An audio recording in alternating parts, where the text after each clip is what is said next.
ইট পাথরের ব্যস্ত নগরী ঢাকার মাঝেই যেন গড়ে উঠেছে আরবের এক টুকরো মরুভূমি। ধুধু বালুচরের আবহ কৃত্রিমভাবে তৈরি করে সেখানে পালন করা হচ্ছে মরুভূমির প্রাণী উট।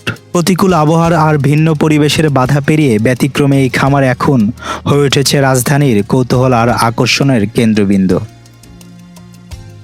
বাংলাদেশের আবহাওয়া উট পালন একসময় অনেকের কাছেই ছিল অসম্ভব ভাবনা, তবে সেই ধারণাকে বদলে দেয় দেওয়ানবাগী হুজুর। 2004 সালে গাবতলী পশুর হাট থেকে 10টি উট কিনে এনে শুরু করেন এই ব্যতিক্রমী খামার। মরুভূমির প্রাণী বাংলার যে 6 ঋতুর দেশে পালন করা সেটা কতটা চ্যালেঞ্জিং সহজেই বুঝবেন যে চিড়িয়াখানায় সব ধরনের প্রাণী আছে কিন্তু উট নেই, কারণ উট এখনও কেউ বাংলাদেশে বাঁচাতে পারেনি।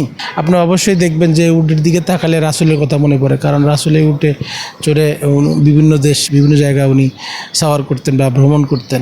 সেক্ষেত্রে উট রাসূলের একটা নিদর্শন। দীর্ঘ 2 দশকের বেশি সময় ধরে নানা প্রতিকূলতা পেরিয়ে টিকে আছে এই খামার। যেখানে মরুভূমির প্রাণী হিসেবে পরিচিত উট বাংলাদেশে টিকিয়ে রাখা কঠিন ছিল, সেখানেই সফলভাবে লালন পালন করা হচ্ছে প্রাণীগুলোকে।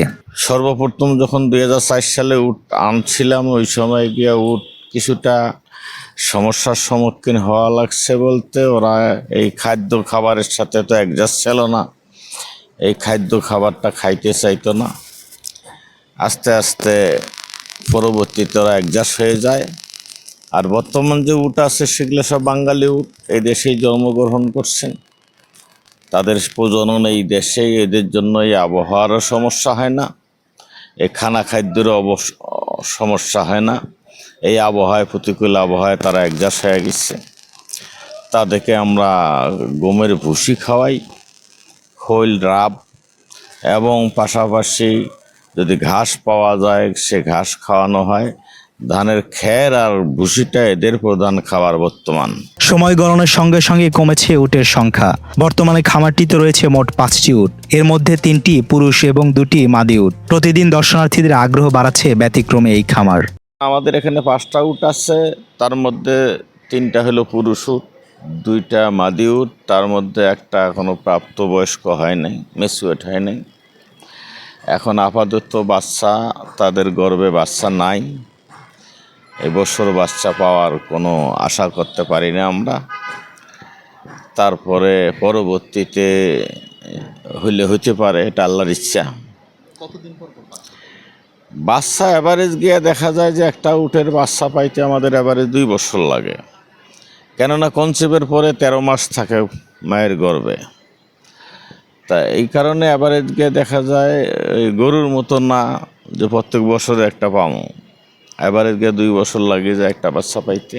শুধু ব্যতিক্রমী প্রাণী পালন নয়, উটের সঙ্গে ধর্মীয় ও ঐতিহাসিক আবেগের বিষয়টি গুরুত্ব পেয়েছে এই খামারে। খামার কর্তৃপক্ষ বলছে, উট দেখলেই যেন মানুষের নবীর স্মৃতি অনুভব করতে পারে, সেই ভাবনা থেকে গড়ে তোলা হয়েছে এই উদ্যোগ। আসলে এই উটের সাথে অনেক স্মৃতি আমাদের নবী মুহাম্মদ সাল্লাল্লাহু আলাইহি ওয়াসাল্লামের।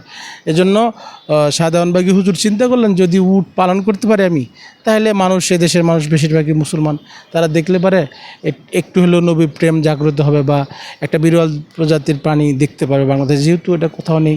ধূসর মরুভূমি যে জীবন একসময় মানুষ শুধু কিতাবের পাতায় কিংবা কল্পনায় দেখত, তা এখন চোখের সামনে দৃশ্যমান। প্রতিকূল জলবায়ু আর ইট পাথরের দেওয়াল ভেদ করে টিকে থাকা এই 5টি উট কেবল কিছু অবলা প্রাণী নয়, বরং এ শহরের মানুষের কাছে তা আরবের ঐতিহ্য আর প্রিয় নবীর স্মৃতি এক জীবন্ত স্মারক।